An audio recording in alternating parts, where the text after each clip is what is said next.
Усім прывітанне, з вами Зміцер Лукашук, і мы прыносім свае прабачэнні за тэхнічныя праблемы і перад Арцёмам, які чакаў, і перад гледачамі, якія таксама чакалі. Тым не менш, прывітанне, Арцём Шрайбман з намі, і мы распачынаем наш эфір. Арцём, добры дзень, па-першае. Добрый. Як мы дамаўляліся, а паговорым, безумоўна, паспрабуем падвесці вынікі года, але найперш з першага пытання гэта актуальная падзея, ну больш-менш актуальнае прызначэнне новага пасла Расіі ў Беларусі, спадара Грызлова. Калі можна, вашыя меркаванні з нагоды таго, чаму, на ваш погляд, выбар паў менавіта на яго, і што чакаць Беларусі ад гэтага дипломата, ну, посла это?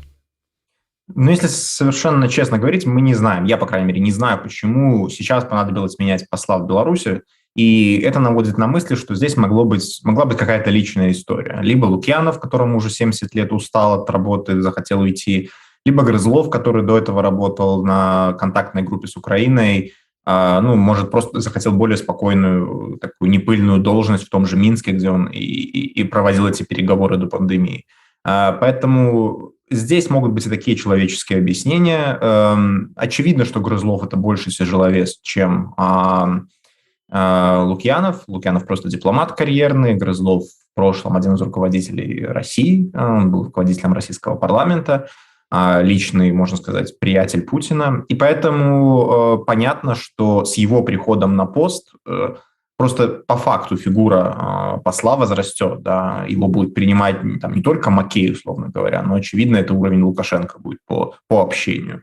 Другое дело, что для меня до сих пор не ясно, что конкретно может даже тяжеловес на этом посту сделать. Потому что отношения Беларуси и России, они отличаются от отношений Беларуси со всеми другими странами. Они не проходят на уровне дипломатов в основном. То есть там роль дипломатов, условно говоря, открывать культурные центры, перерезать ленточки, я не знаю, сопровождать своих там лидеров в поездках. Все серьезные вопросы в белорусско-российских отношениях решаются на уровне Лукашенко-Путина. А менее серьезные на уровне правительств, Министерства обороны, финансов и так далее. В этой конфигурации у послов априори обслуживающая роль, каким бы тяжеловесом посол не был. И поэтому я сомневаюсь, что как-то кардинально это поменяет отношения Беларуси и России, если Грызлов попытается каким-то образом чрезмерно увеличить роль посольства, посла в этих отношениях, и это станет некомфортно Минску, мы можем увидеть повторение истории с Бабичем, которого так мягко попросили отсюда убрать. И поэтому... Иронично получилось, я сейчас в Киеве, его сначала попросили из Киева убрать, а после этого и из Минска. Такой не совсем удавшийся дипломат. Но Грызлов, разумеется, понимает, кто такой Лукашенко, как нужно себя с ним вести, поэтому я не ожидаю каких-то резких наскоков.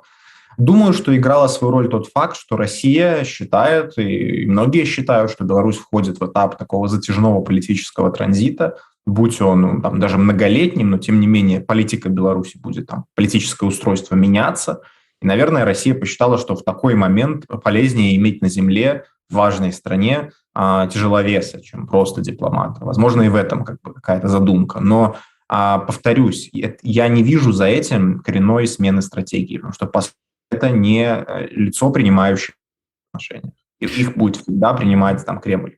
Таким чынам, нейкім чынам, вывучаючы за тавталогію, прыспешваць Лукашэнку да інтэграцыйных працэсаў, да выканання абяцанняў, якія ён там альбо даў, альбо мы мяркуем, што даў, у Грызлова не атрымаецца. Это роль Путина. Посол даже не то что по рангу, а уж даже по каким-то понятиям человеческим, да, не может прийти к человеку, которого он признает президентом страны пребывания, и начать у него что-то требовать или принуждать. Какой бы высокопоставленный в прошлом этот посол не был. Это просто не...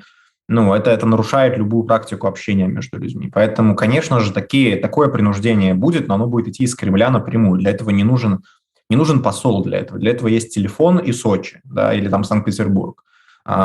И поэтому и Лукашенко, я думаю, будет ездить столько, сколько ему скажут и в Сочи, и куда попригласят. И поэтому тут это лишнее, знаете, лишнее колесо в этом всем уравнении. Он не добавляет российскому давлению какого-то дополнительной силы. Да. И так многое зависит от того, насколько Путин хочет или не хочет давить, а не от того, какой величины в Минске сидит политическая фигура. Артём, калі вы уже прыгадалі гэты транзит, зацяжны ён будзе ці не зацяжны, але ўсё ж таки мяркуецца, што будзе. Грызлоў, калі я не памыляюся, ўсё ж таки меў такую весомое дачыненне да единой России, то есть да партыйнага будаўніцтва, фактычна праўладнага. Калі кажуць про тое, что Россия хоча тут займець нейкія свае палітычныя структуры, ну вайсці ў палітычную вось эту нейкую канфігурацыю партыйнага будаўніцтва ў Беларусі, то можа быть Грызлоў тут для партбудаўніцтва? Может быть, но мы пока не видим, чтобы белорусская конституционная реформа двигалась в эту сторону. Потому что то, что Лукашенко анонсировал больше года назад, расширение роли партии, расширение роли парламента, возможно, переход на смешанную систему выборов, ничего из этого не произошло.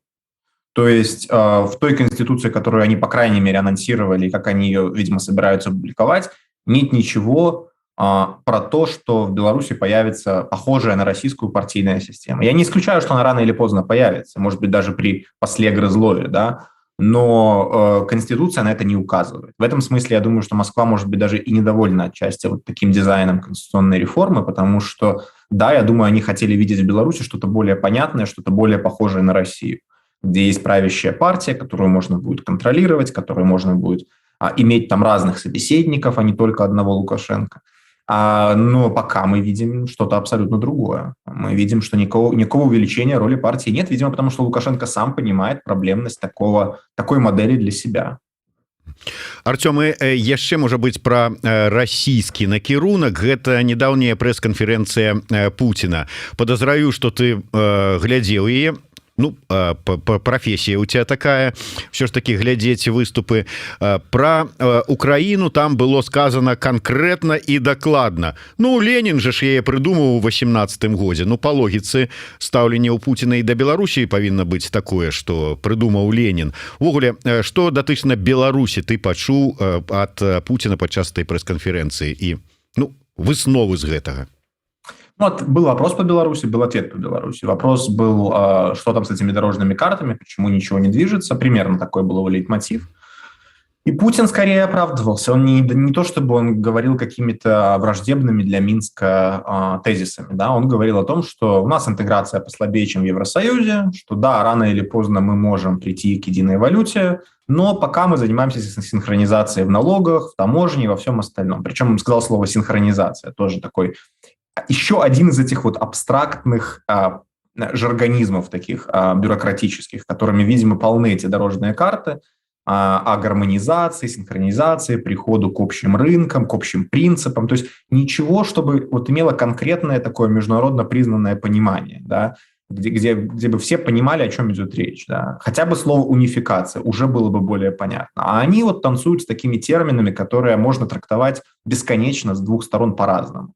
И это мне намекает на то, что просто сейчас не приоритет для Путина, особенно в нашем регионе, как-то форсировать вот эту вот интеграцию в рамках именно союзного государства. То есть тут важно различать. Одно дело привязывать Лукашенко другими рычагами, военными, экономическими и так далее. А другое дело развивать вот этот вот вялотекущий, многолетний процесс, который даже старше президента Путина, да, как президента я имею в виду. То есть он начался еще до него.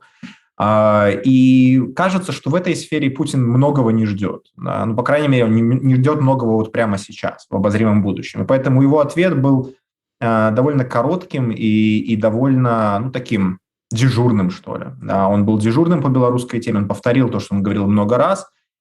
А вот когда он говорил об Украине, когда он заводился, прям было видно, что это единственная тема, которая сейчас его интересует, потому что это часть его миссии, его большого противостояния с Западом.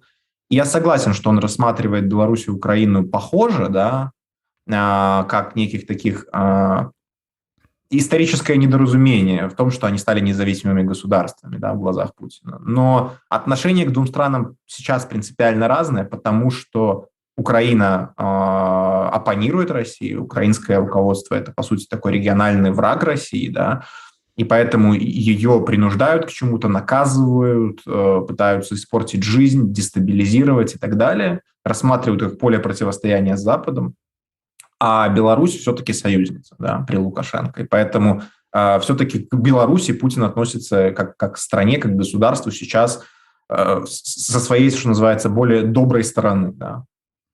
Да пытання украінскай місіі Пуціна шмат размоваў і да гэтага часу такого чакання з хваляваннем будзе вайна, не будзе вайна. Все ж таки ваше меркаванне, вось гэтае чаканне са перасцярогамі магчымай вайны мы перанясем і ў 22 год, і наколькі все ж таки рэальна, што Ох, это очень сложный вопрос, Дмитрий. Я не знаю, я вижу у меня какие-то помехи со связью, я не уверен, что меня хорошо слышно, но надеюсь, что хорошо. Не, все нормально. Хорошо. Смотрите, я думаю, что вот тут ультиматум, или как это назвать, предложение российского МИДа, которое они выставила Москва НАТО со странами Восточной Европы, уменьшить свое присутствие в регионе, не будет разворачивать новых вооружений и так далее. И это сделано таким образом, да, это объявлено таким образом, чтобы ни у НАТО не было возможности серьезно уступить на такие требования, потому что они слишком унизительные. Но никто не будет переписывать устав НАТО, чтобы Россию порадовать, да. И Россия их опубликовала таким образом, чтобы и у самой Москвы не было серьезного пути для отступления. То есть вот это очень принципиальная штука. Москва говорит о том, что вот либо так, либо никак. Да? Она сама принципиально, публикуя эти документы, абсолютно беспрецедентная практика в дипломатии обсуждения каких-то договоров, публиковать свой проект еще до переговоров. Она как бы говорит, что мы вот с этого не отступим.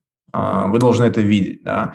И таким образом все аналитики в сфере международных отношений, геополитики, я к ним себя не отношу, я скорее здесь просто цитирую чужие выводы, все они приходят к мнению о том, что, ну, значит, цель Москвы не в том, чтобы подписать такой договор, да, а цель Москвы в том, чтобы воспользоваться предсказуемым отказом Запада это обсуждать, чтобы сделать что-то другое, да, чтобы каким-то образом дестабилизировать еще раз Украину, имея как бы легитимный повод на это с точки зрения российского электората. Вот нам отказали обсуждать договор, поэтому мы теперь действуем другими методами. Вот все сейчас боятся того, какая же конкретная вот этот план «Б» у России, к которому все идет. И поэтому Запад сейчас пытается Россию каким-то образом все-таки втянуть в такие, не знаю, в такую переговорную трясину, да, как бы мы сейчас начнем обсуждать, все деэскалируется, забудется, потихонечку отступим от этих всех напряженностей, и поэтому в январе назначены переговоры, и вот попытка будет такая, да, то есть ничего России не уступить, но по факту просто чтобы она отошла от сегодняшней вот такой фазы напряженности.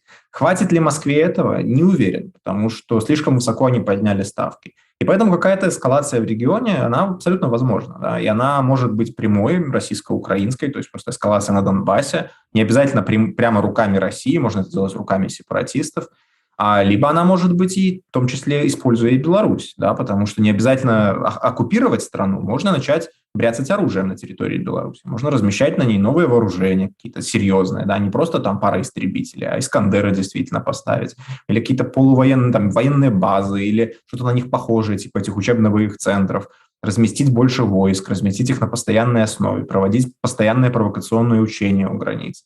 То есть можно придумать множество вариантов, как использовать изменившегося Лукашенко, да, Лукашенко, который теперь стал абсолютно податливым, и который сам иногда просит этой эскалации, типа разместите у меня ядерное оружие.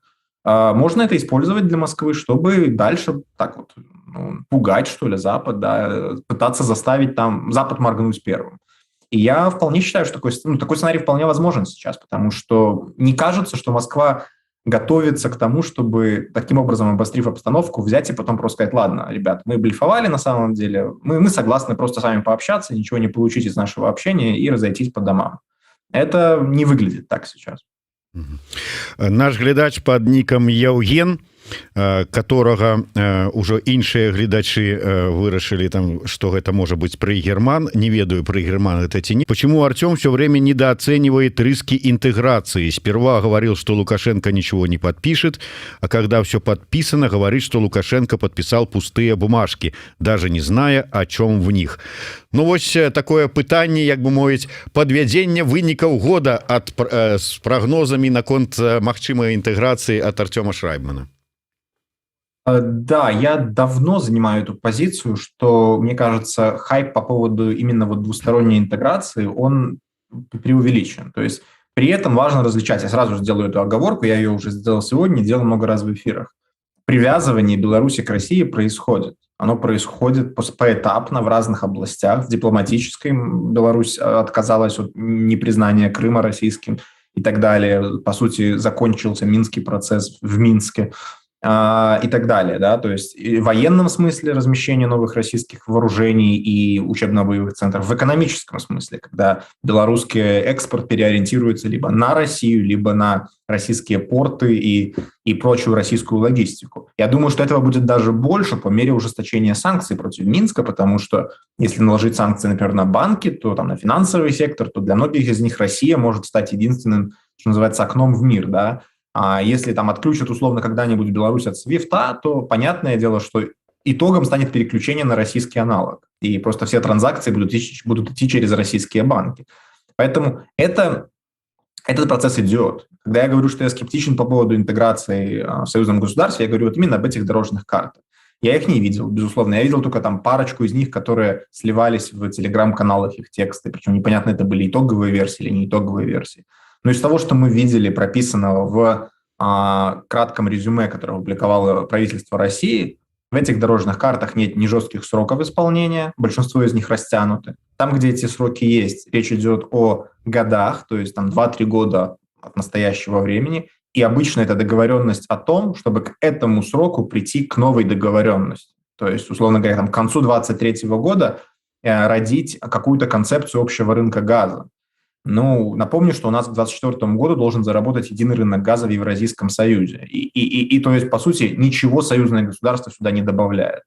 А с остальными сферами там просто размытая такая, о чем я говорил, такая словесная эквилибристика на тему гармонизации, общих подходов, сближения, где нет ничего того, что Беларусь, даже Лукашенко, даже зависящий полностью от России Лукашенко не мог бы затягивать годами. Поэтому просто когда мы смотрим в эту сторону, если мы смотрим с точки зрения опасений за независимость Беларуси, мне кажется, мы смотрим не туда, а смотреть надо на самом деле на другие рычаги, которыми Россия усиливает свой контроль.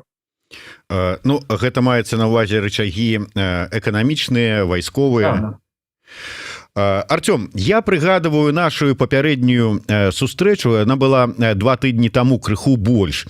І так склалася, што на пачатку нашага эфірнага дня у мяне у праграме быў Павел Мацукевич, экс-дыпламат, які выказаў меркаванне, што ўсё ж такі вот санкцыйная палітыка захада не мае выніку, трэба ад яе нейкім чынам адмаўляцца, сядаць за стол перамовы з Лукашэнкам захаду, ну і гаварыць найперш пра вызваленне палітвязняў.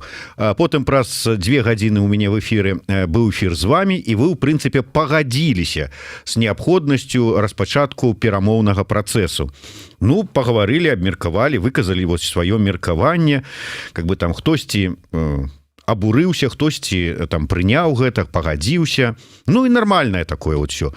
Прайшло буквально тыдзень, крыху больш, і тут выступ Артура Клінава, тут выступ Івана Краўцова са штаба Бабарыкі, і такі шквал просто абмеркавання ў самой той тэмы, якую мы абмяркоўвалі раней, і якая не выклікала такого шквала абмеркавання, абурэння і гэтак далей. Чаму? Вот чаму, як вы думаеце, вот так раптам гэта усіх зацікавіла з розных бакоў, і ваша пазіцыя наконт верагоднасці, магчымасці гэтых ўсё ж таки якіх-ніякіх, але перамоў? Вы знаете, я думаю, тут, мне кажется, все довольно прозаично. То есть и Мацукевич, и я там 3 недели назад на вашем эфире говорили о том, что А Мацукевич с точки зрения того, что было бы хорошо, если бы переговоры Запада и Беларуси, там, Евросоюза и Беларуси шли, да, и по каким-то тайным каналам. Я тоже говорил, что это, в принципе, абсолютно нормальная практика, и что санкции, они вводятся не для того, чтобы бесконечно их вводить, да, санкции – это инструмент, а цель другая. Цель как раз-таки добиться чего-то этими санкциями. И поэтому, имея в одной руке санкции, Запад всегда просто обязан, потому что это, в этом суть этой политики, да, предлагать какую-то вторую опцию, да, второй путь Минску, что если не хотите санкций, вот есть диалог, пожалуйста, вы знаете условия, вы знаете, как по нему можно идти, можно в процессе как-то, может быть, там, если мы выполним какие-то шаги на пути к согласию, да, мы можем как-то смягчить наши позиции в конце. А это вот нормальный дипломатический процесс, который рано или поздно, я думаю, произойдет с этой властью или следующей Беларуси. То есть это не значит, что это произойдет при Лукашенко. Это может произойти после Лукашенко. Просто я не вижу в этом никакой там здрады, условно говоря, или какого-то предательства. Запад не обязан, он никому не обещал, по крайней мере, Евросоюз, бороться до последнего патрона за выполнение каждого требования белорусского протеста 2020 года. Это другой субъект. О чем говорили Клинов, насколько я понимаю, я, честно говоря, не все, что он писал, я прочитал. И что говорил потом у вас в эфире Иван Кравцов, это некое такое смягчение позиций белорусского протеста, да, то есть белорусских лидеров оппозиции и так далее. Вот эта мысль, она не всем приятна, да, потому что это уже другой субъект. По сути, многие восприняли это как давайте мы поддадимся, давайте мы капитулируем. То есть не Запад какой-то там где-то уступит в чем-то, да, на дипломатических переговорах, а вот мы как общество признаем свое поражение. Вот что я так понимаю, как восприняли многие эти слова. Причем мне кажется, что у Ивана Кравцова многого из этого в речи-то и не звучало. Он, мне кажется, более осторожно с формулировками был. Ну, и это вызвало, естественно, такой негатив, потому что тогда многие люди посчитали, что это будет просто девальвацией всех тех страданий и лишений и потерь, которые белорусское общество понесло за эти годы. А кто-то, я думаю, допускаю, что люди верят, что режим находится на грани краха, да, и поэтому сейчас моргнуть будет означать, что в самый неудачный момент поддались, да. Надо просто держать как бы жесткую позицию дальше. Я же высказывался не с точки зрения, что надо или не надо. Я вообще, как вы, наверное, знаете, очень не люблю и не умею давать советы никому. Я просто, когда я комментировал мнение Ивана и остальных, кто позиционирует эту идею о том, что давайте мы немножечко отступим, да, от наших требований максималистских таких, да, и вместо этого и таким образом втянем власть в какую-то новую разрядку. Вот я считаю, что это иллюзия, что этого просто не произойдет. То есть, если бы, возможно, такой путь был, наверное, о нем стоило бы поговорить как о достойной такой, по крайней мере, для рассуждения, да, альтернативе, то есть такого сценарного некого прогноза. Давайте подумаем, что бы было бы. Но я считаю, что это просто сегодня нереально. Вот это моя позиция. Я, в принципе, ее довольно подробно изложил на «Зеркале». Я не знаю, стоит ли пересказывать, но если коротко, то ни власти это сейчас не нужно, она не воспринимает как гражданское общество, как субъект для таких переговоров, ни протестный электорат, что самое важное, не рассматривает это сегодня в своей массе как нечто легитимное, да, и поэтому любой лидер протестный, который попытается в отрыве от запросов своего избирателя, своего сторонника пойти на какую-то сделку или там, не знаю, даже просто предложение сделки с властью, такой лидер мгновенно перестанет быть лидером. Он просто станет объектом для хейта такого массового, даже если это будет Светлана Тихановская. Она растеряет свой авторитет. Именно поэтому это на такой процесс, о котором, возможно, говорил Иван, о котором, наверное, говорил Клинов, на него нет спроса, на него нет запроса, вот, ни с одной стороны. И поэтому это даже, мне кажется, довольно нелепо всерьез обсуждать в смысле эмоционального такого ломания копий. Да? То есть все как-то сильно очень обострились эмоции у всех из-за этого. По-моему, это не что-то, что нас ждет в ближайшее время. Ну да, сапраўды просто все стаміліся, все хочуць нейкіх зменаў да лепшага, ніхто не хоча, каб прыцягвалі агучваць вось гэтыя неверагодныя просто тэрміны зняволення там 14, 18, 20 гадоў. Нікому непрыемна чарговы раз чытаць, вот мне, напрыклад, што затрымалі калегу чарговага журналіста Груздзіловіча, што нашага вось сябра Павла Белавода белавуса крымінальную справу распачалі і таму чаканні ёсць, але вот наколькі ўсё ж таки нават калі сабе ўявіць, что пра нешта паспрабавалі дамовіцца, ці могуць бакі адзін аднаму давяраць?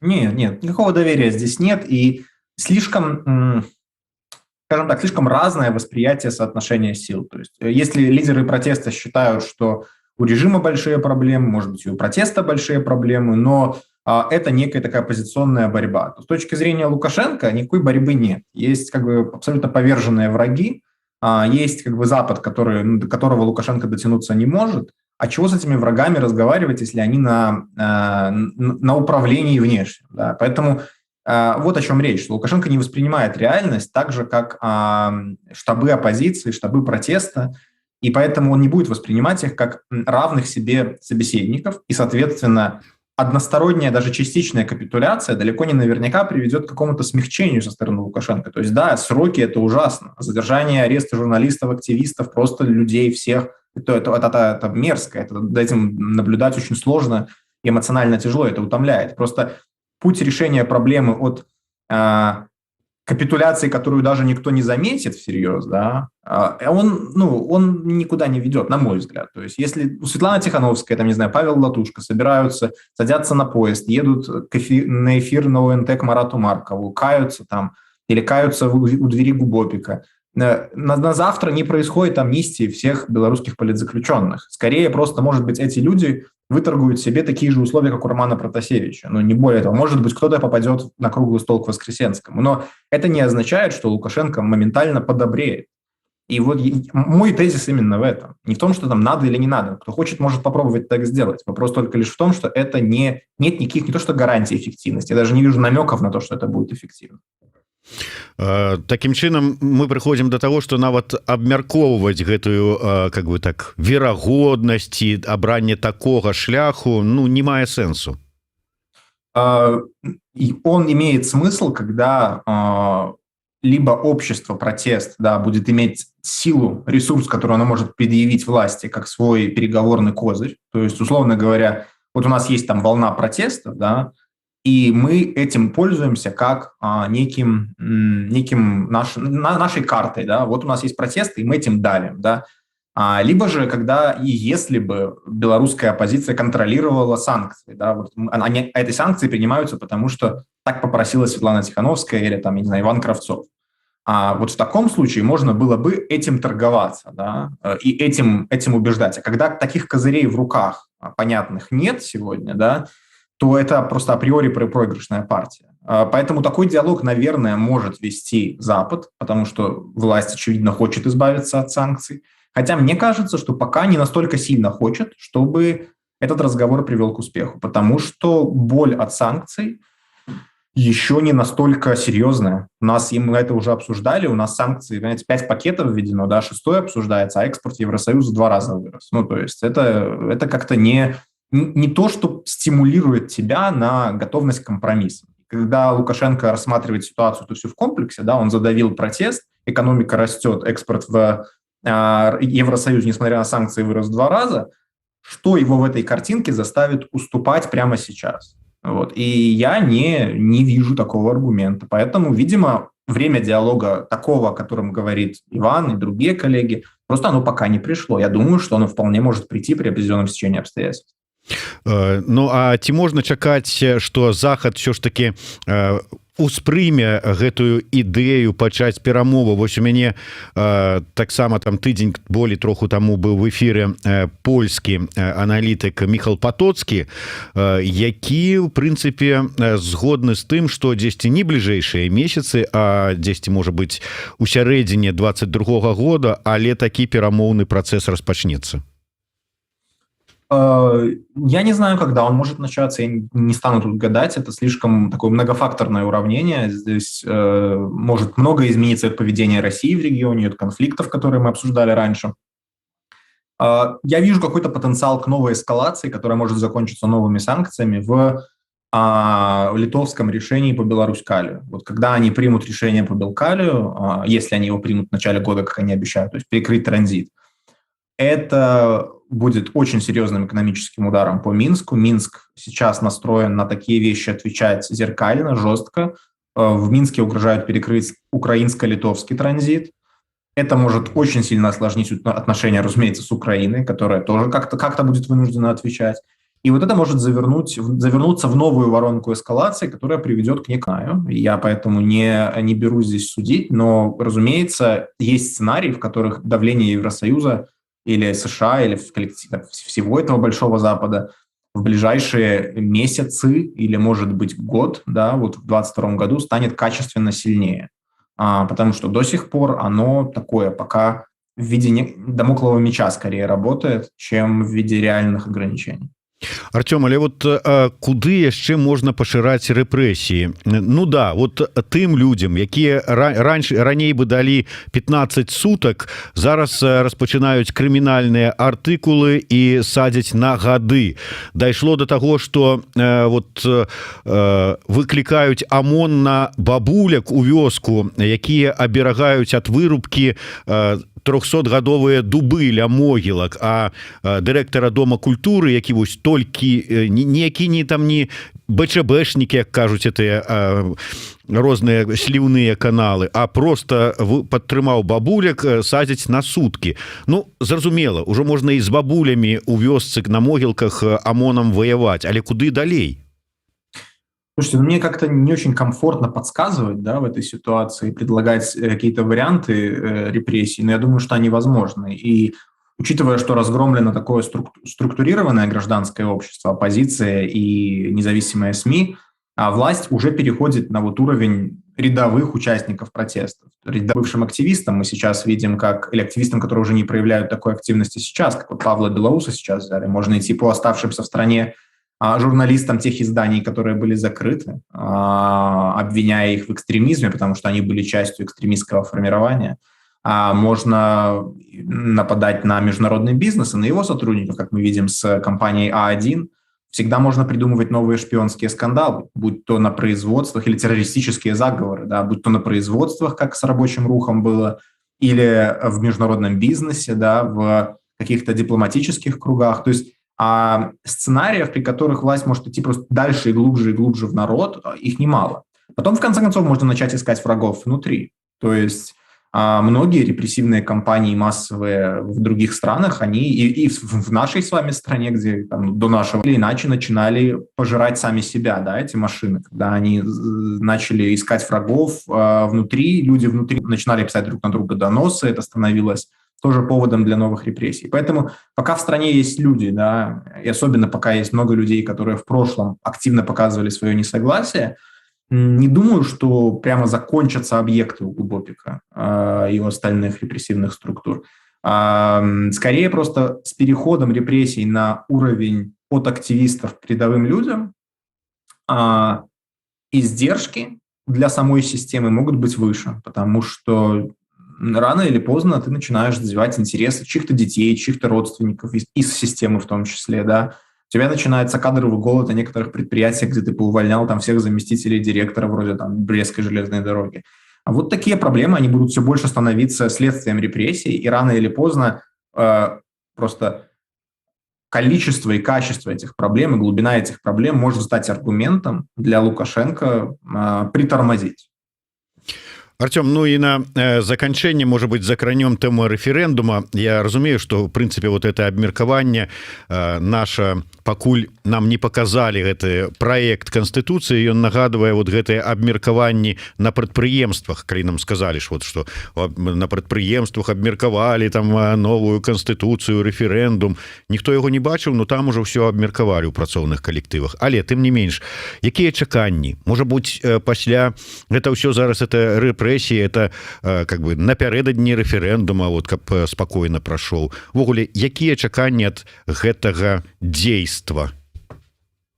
Я конкретно вот узко в электоральной кампании вокруг этой Конституции, да, вот в референдуме, не вижу источников каких-то предсказуемых угроз для режима, потому что оппозиция в стране раздавлена, да, она действует из-за рубежа, протестная активность тоже близка к нулю, и, соответственно, для того, чтобы людей обратно вдохновить на сопротивление, им нужна очень мощная причина, очень мощный повод. Да. Украденная на выборах победа часто становится таким поводом даже в очень жестких режимах. Но на этом референдуме не подразумевается то, что чью-то победу украдут. Да. Есть один вариант власти и второй вариант власти. А протестовать против того, что не дали реальное число недействительных бюллетеней, это как-то слабо, на мой взгляд, это слабый повод для массового восстания в ситуации настолько закрученных гаек. Поэтому мне кажется, что источником дестабилизации могут быть не действия общества, не действия протестующих, не действия штабов оппозиции, а никому не обоснованные ничем непропорциональные репрессии со стороны власти, да, потому что они каждую теперь, даже хоть маломальскую электоральную кампанию будут рассматривать через призму войны, да, это очередной бой, где враг просто затаился и ждет, как бы у тебя ударить, и, соответственно, они подходят к этому как к какой-то военной операции, да, массовые облавы, зачистки и так далее. И вот такие репрессии в определенные моменты могут давать случаи типа Зельцера, да, или какие-то другие истории не менее трагичные.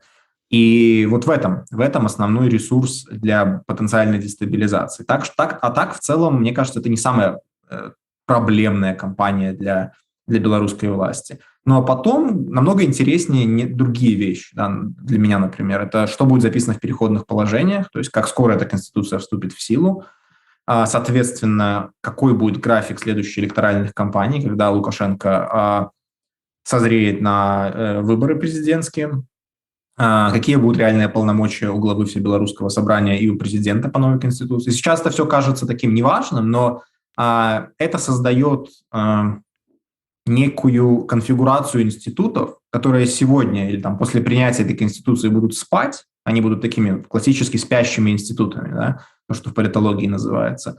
Но потом эти на сегодня не работающие институты рано или поздно проснутся. И вот интересно посмотреть, в каком виде они могут проснуться. Мы это можем понять по тексту Конституции. Если там, условно говоря, фигура президента будет все-таки достаточно сильной, а Лукашенко на этом посту не останется, ну, это путь к тому, что когда-нибудь какой-нибудь президент скажет Лукашенко «до свидания», даже абсолютно лояльный вначале. И это тоже достаточно, на мой взгляд, интересно. Ну и, возможно, там, не знаю, некая уверенность власти в том, что в ближайший год там ее не ждут новые выборы после февраля, в год-полтора, например, она может стать источником для большей гибкости Лукашенко как внутри страны, так и на международной арене. То есть, возможно, он легче созреет для какого-то осмысленного торга с Западом, в том числе и судьбами политзаключенных. А если у него на горизонте не будет маячить там новая война, я имею в виду новые выборы, которые он теперь считает войной, через там полгода опять. Дякую, вялікі, Артём. Прадчуваючы, што да Новага года мы з вами ў эфіры прынамсі не пабачымся, я б хацеў вас папрасіць некалькі словаў, там, можа быць, пажаданняў напярэдадні святаў перадаць беларусам. Да, сложно это. Я желаю всем белорусам, которые сегодня находятся в внешней эмиграции, вне страны, как мы с Изметром, или во внутренней такой депрессивной эмиграции внутри страны, вернуться домой и тем, вернуться в свою родную Беларусь. Я думаю, это то пожелание, которого нам всем не хватает, и которое может помочь нам исполнить наши желания и во всех остальных направлениях, не знаю, сферах нашей жизни, и психологическое здоровье, и реальное здоровье физическое, и семейное здоровье. Все может наладиться, если мы придем в гармонию со страной, которую мы на какое-то время потеряли. Дзякуй вялікі, сапраўды у дадзеным выпадку самае сэрца усім вярнуцца дамоў. Дзякуй вялікі. Дякую вялікі. Артём Шрайман наш закранула так. Артём Шрайман, Зміцер Лукашук у эфіры Еўрарадыё. Слухайце і глядзіце нас. Шчасця вам.